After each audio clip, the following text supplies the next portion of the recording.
বাড়িতে শাক, সবজি, মাছ, মাংস, ডিম না থাকলে এই রেসিপিটা বানিয়ে দেখুন। কষা মাংসের স্বাদও হার মানবে। প্রথমে নিতে হবে দুটো বড় সাইজের সেদ্ধ আলু। ভালো করে ম্যাশ করে নিতে হবে। অল্প একটু লবণ দিতে হবে, অল্প করে একটু লঙ্কার গুঁড়ো আর দিয়ে দিলাম গরম মশলার গুঁড়ো, স্বাদ অনুযায়ী চিনি লবণটা দিয়ে দিতে হবে। আর আমি দিয়ে দিচ্ছি 2 চামচের মতন ময়দা। এখন সমস্ত কিছু একসঙ্গে খুব ভালো করে মিশিয়ে নিতে হবে। আর আজ আমি আপনাদের একেবারে সম্পূর্ণ নিরামিষ একটা রেসিপি বানানো দেখাচ্ছি। খুব ভালো করে মিশিয়ে নেওয়ার পরে এরকমই কিন্তু আলুগুলোকে বলের আকারে বানিয়ে নিতে হবে। সমস্ত আলুর বলগুলো ঠিক একইভাবে রেডি করতে হবে। সমস্ত আলুর বল রেডি করা হয়ে গেছে। এবার এক সাইডে রেখে দিলাম। একটা মিক্সির জারের মধ্যে বেশ কয়েকটা কাজু বাদাম, অল্প করে একটু গুঁড়ো দুধ দিলাম আর দিয়ে দিলাম বেশ কিছুটা পরিমাণ জল। এখন খুব ভালো করে সমস্ত কিছু একসঙ্গে পেস্ট করে নিতে হবে। এক সাইডে রেখে দিচ্ছি।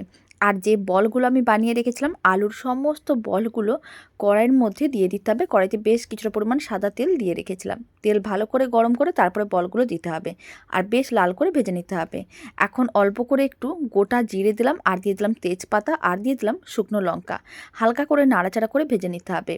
আর আমি দিয়ে দিচ্ছি 1 চামচ আদা বাটা, অল্প করে একটু ধনে গুঁড়ো, জিরে গুঁড়ো আর সামান্য পরিমাণ দিয়ে দিলাম কাশ্মীরি লঙ্কার গুঁড়ো। এতে কালারটা খুবই ভালো আসবে। আর 1 কাপের মতন জল দিয়ে সমস্ত কিছু ভালো করে মিশিয়ে মশলাটা কষিয়ে নিতে হবে যতক্ষণ না জলটা শুকনো হয়ে তেল আলাদা হচ্ছে। যখন দেখবেন জলটা শুকনো হয়ে তেল আলাদা হয়ে যাবে তার মানে বুঝে নিতে হবে মশলা কষানো একেবারেই রেডি। এবার কাজু বাদাম পেস্ট করে রেখেছিলাম সেই মিশ্রণটা দিয়ে দিলাম আর বেশ কিছুটা পরিমাণ জল দিয়ে দিলাম। আবারও সমস্ত কিছু একসঙ্গে ভালো করে মিশিয়ে নিতে হবে। তারপরে মশলাটাকে আবারও ভালো করে একটু কষিয়ে নিতে হবে। যখন দেখবেন এরকমই তেল আলাদা হয়ে আসছে তখন দিয়ে দিতে হবে পরিমাণ অনুযায়ী জল, স্বাদ অনুযায়ী লবণ, স্বাদ অনুযায়ী চিনি, গরম মশলার গুঁড়ো সমস্ত কিছু দিয়ে দিতে হবে। তারপরে ভালো করে ঝোলটা ফুটিয়ে নিতে হবে।